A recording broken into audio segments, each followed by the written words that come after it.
Hello everyone, welcome to my channel. So today we are going to do Leetcode weekly challenge third question, and this question is all about finding all the good indices. So first we'll read the question, then the constraint, and then we'll dry run, and then we'll go ahead with the code. So as you can see, this is medium level question, so surely there would be some sort of tricks and tools in this question. So let us go ahead with the same. So you are given a zero index integer array nums of size n and a positive integer k. We call an integer I in the range. Basically, we call an index I range k less than equal to I and I basically less than n minus k as good if the following conditions are satisfied. So here we are basically required to return all the indices I which are basically satisfying these conditions.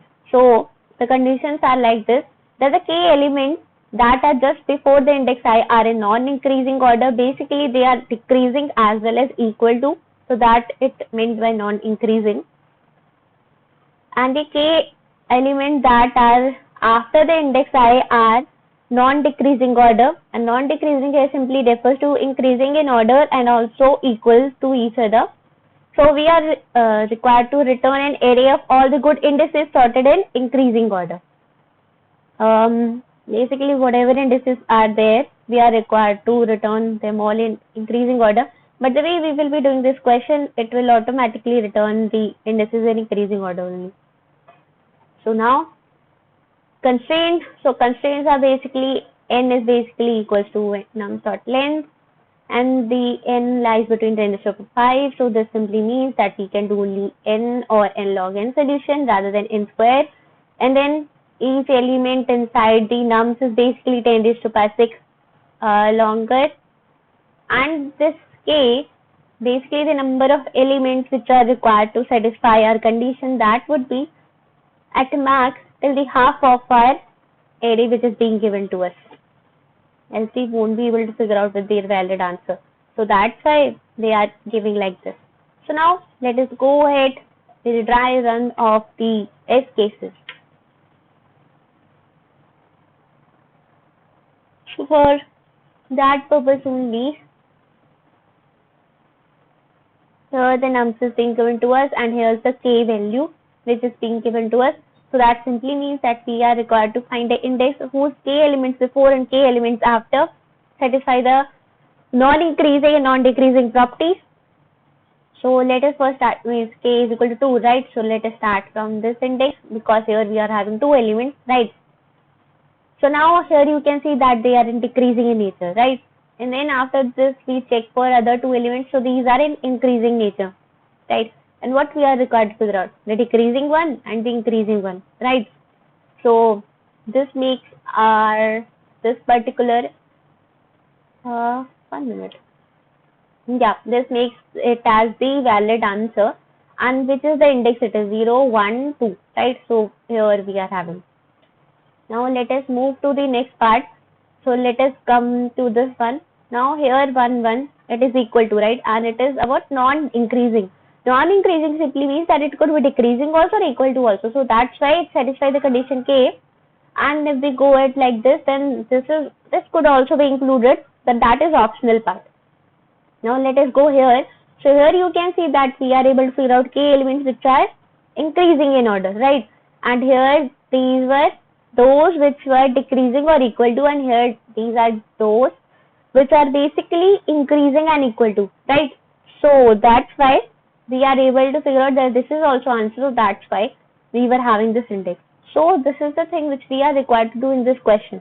Now comes the part that how we will be coding this particular question, right? So what should be algorithm and so on. So see, what we are doing is that we require the count of elements, right? If count of element is basically there with us, means the valid element count, then we can compare that particular with the k, right?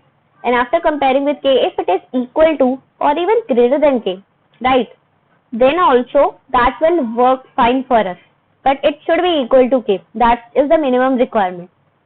And then same thing we will be doing for that index towards its right hand side. So basically we will be checking for left hand side and right hand side, both of the sides we will be checking, and after checking that this length and this length both of them are equal, right, then we will be equal to equating that particular to our answer. So that's the thing which we are required to do. So let me show you more clearer version for the same. So here it is.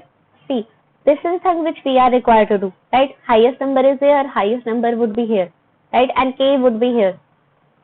Basically this k here, I mean to say this k is basically that particular I where it is having this much k elements and where it is having this much k elements. That's the thing which I want to convey. So here you can see in this first example I've already explained that how we were going from one to other, right? And how we were checking. So basically here you can see that minimum 2 elements are available. Even if one more is available, then it's alright. But requirement was for minimum 2 elements when k was equals to 2. So here again k was equal to 2, right?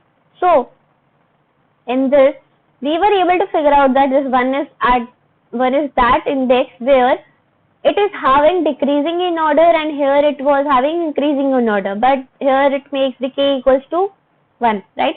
But our k was basically equals to 2, right? Our k was at that moment equals to 2. So that's why here we were required to return this as answer, means basically empty. Now let us take one more example for the same. So here you can see that k is equal to 3, right?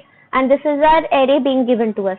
So we'll k equal to 3, so we'll directly start from k equals to 3 as the index, right? 0, 1, 2, 3. 0, 1, 2, 3, right? So because when we are checking here, so as k equals to 2, so that would be invalid answer, right? So then we directly approach this particular index and it is having k elements which are basically equals to, means count is equal to 3 and they are decreasing and equal to in nature, right? So that makes us k equals to 3, right? So this satisfies, means here the count is satisfying. Now let us check for the right hand side. Does here also count satisfy? Yes, here also count satisfy and they are also increasing in nature or equal to, right? So that's why our answer would be 3. Basically the index, this index 0, 1, 2, 3. This index would be our answer.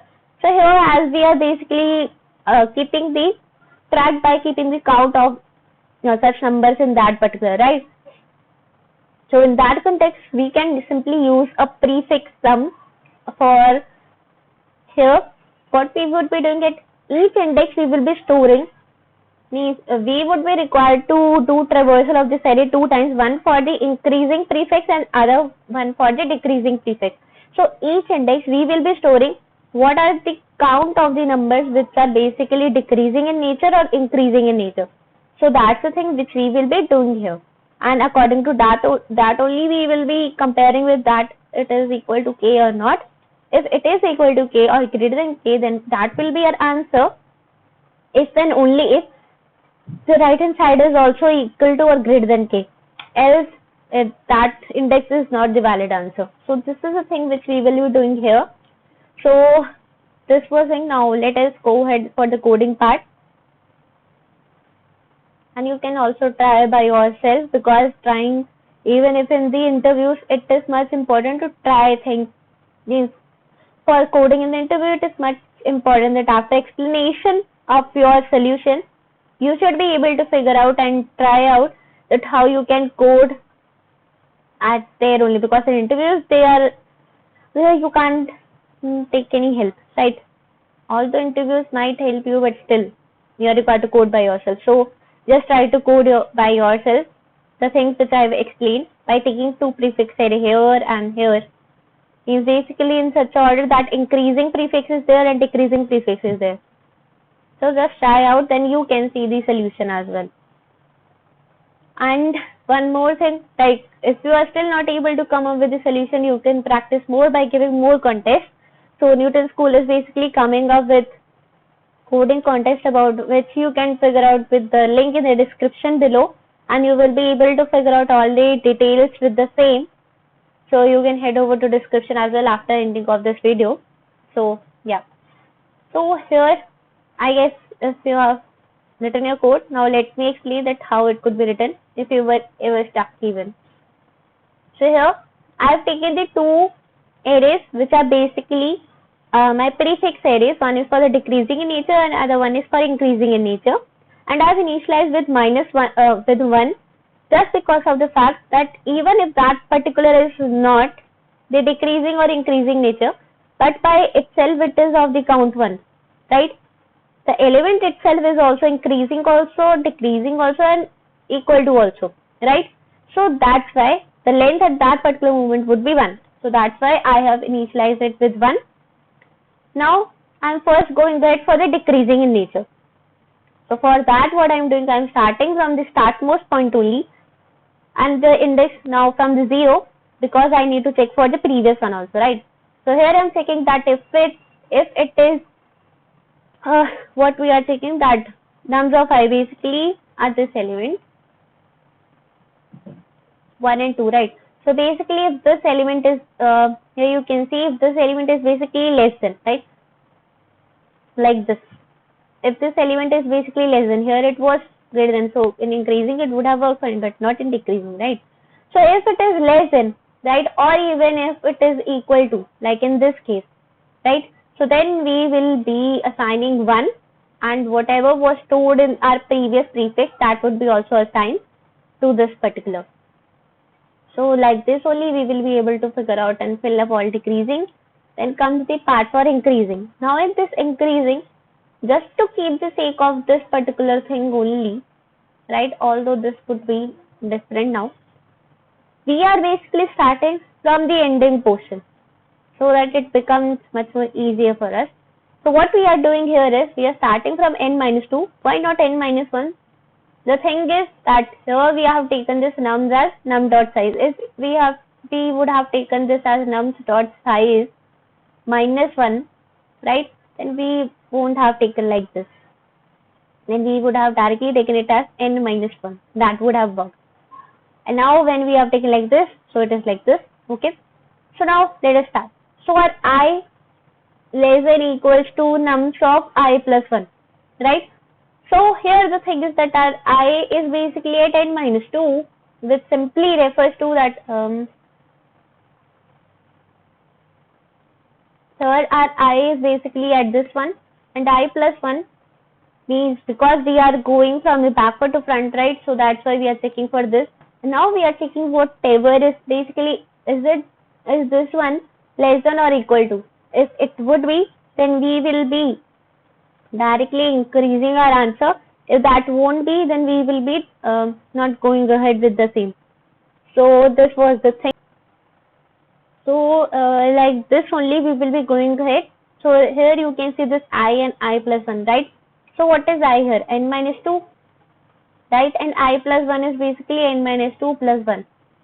So it becomes n-1. And what is n here? N is basically this one and only this one would be there, right? So in this context, you can clearly see what is n-1. Here we are having 0 index, 0, 1, 2, right? And total size is 3 of this particular array, right? So now n-1 basically that is n plus 1. This is that n-1 means this particular element, and that nums of I is basically this one. So this will be the thing here. Now you can clearly check that this nums of I is basically less than or equal to this nums of I plus 1, right? So because of this only, we will be able to increase in our this particular, right? Our I is basically at this point only, right? So we will be incrementing this by this, that would be thing, and here the increasing would have already be having this one there, right? So this was the thing here. So this was for this increasing and decreasing prefixes. Now comes the part for checking for our actual answer. So our actual answer, how we are going is, we are directly starting from K. The thing which I was saying that it is, we can directly start from K itself rather than checking for the previous one, because previous ones would be having, won't be having the exact answer. And we can go till n minus K. That is again the same case only, that the after that there won't be any answer, right? So that's why. Now what we are checking is that this particular increasing, either it could be having the length which is equal to k, or it could be greater than k as well. So that will also work, and same goes for decreasing part also. So that's why we will be pushing that particular I to our answer if that satisfies this condition, and then at the end we will be returning our answer. So this was all for this particular question. If you have any doubt, you could comment that down, but before that we are required to check for the time complexity and space complexity, right? That I hadn't explained yet. So you can see time complexity here is, we are not sorting or doing something like that. So here order of n, then order of k, right? So all are individually, not means they are not even nested inside each other. So this is our time complexity, and the space complexity here is basically order of, we are taking this increasing and decreasing, right, which are of length n, and this answer is required as because this is the type. So basically the space complexity is order of n. So this was about the time complexity and space complexity for this particular solution. If you have any doubt, you could comment that down. I hope you like the explanation of this video, and if you like this, then please do like and subscribe to my channel, and do share among your friends. So this was all. Thank you.